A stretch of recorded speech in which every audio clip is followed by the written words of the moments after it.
వివాదాలకు care of address గా నిలిచిన గోషామహల్ ఎమ్మెల్యే రాజా సింగ్ మరోమారు వార్తల్లోకి ఎక్కారు. ఈసారి ఆయన ఏకంగా పార్టీ అధిష్టానంపై తిరుగుబాటు బావుట ఎగరవేశారు. క్రమశిక్షణకు మారుపేరుగా నిలిచిన బీజేపీలో తిరుగుబాటు జెండా ఎగరడం చర్చనీయాంశమైంది. ఇంతకీ పార్టీలో రాజా సింగ్ పరిస్థితి ఏంటి? పార్టీకి గుడ్ బై చెప్పబోతున్నారా?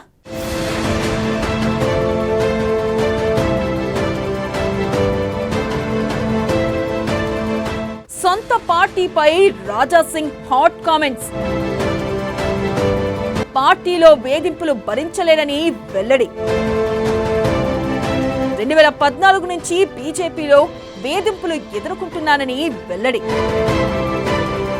పార్టీకి ఇష్టం లేకపోతే వెళ్లిపోతానని హాట్ కామెంట్స్. పార్టీలో బ్రోకరిజం చేయడం లేదని ఆవేదన.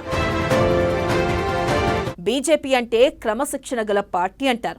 అందరూ పార్టీ సిద్ధాంతాలకు కట్టుబడి పనిచేస్తారు. కానీ తెలంగాణ బీజేపీలో కొత్త నేతల చేరిక, పాత నేతలు కొత్త నేతల మధ్య పొలసకపోవడం వంటి సమస్యలు పెరుగుతున్నాయి. ఆ కారణంగానే 2023 అసెంబ్లీ ఎన్నికల సమయంలో ఏకంగా రాష్ట్ర అధ్యక్షుడినే తప్పించారు. ఇక తాజాగా పార్టీ జిల్లా అధ్యక్షుల నియామకంతో మరోమారు ముసలం పుట్టింది.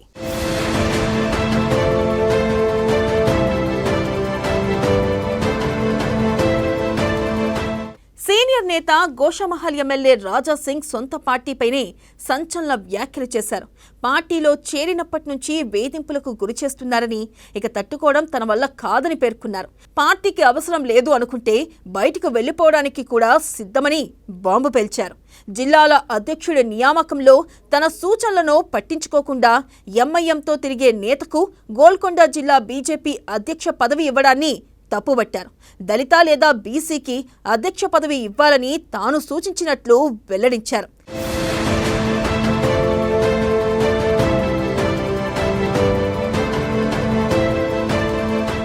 తాను 2014లో బీజేపీలో చేరానని, అప్పటి నుంచి వేధింపులు భరిస్తున్నానని వెల్లడించారు.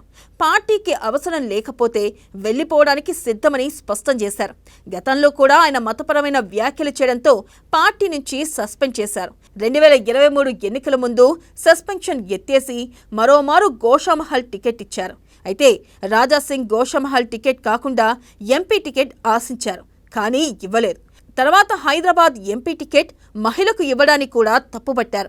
మగవాళ్లు లేరా అని సంచలన వ్యాఖ్యలు చేశారు. తాజాగా పార్టీలో వేధింపులు పెరిగాయని, భరించలేనని పేర్కొన్నారు.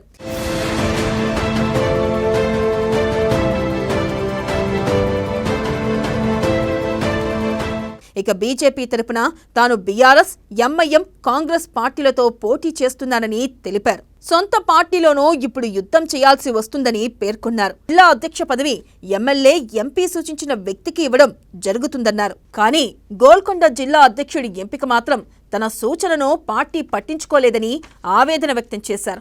వెంటనే అధ్యక్షుణ్ణి మార్చాలని డిమాండ్ చేశారు. జీవితంలో నేను ధర్మ ప్రచారం, ధర్మ యుద్ధం నేర్చుకున్నానని, ప్రస్తుతం పార్టీలో కొందరిలా బ్రోకరిజం చేయడం లేదని తెలిపారు. వారి కారణంగానే పార్టీ వెనకబడిందని ఆరోపించారు. రాష్ట్రంలో ఎప్పుడో బీజేపీ ప్రభుత్వం ఏర్పాటు కావాల్సి ఉందని తెలిపారు. కానీ రిటైర్ అయిన వ్యక్తులు ఉంటే బీజేపీ ఎప్పటికీ అధికారంలోకి రాదని సంచలన వ్యాఖ్యలు చేశారు.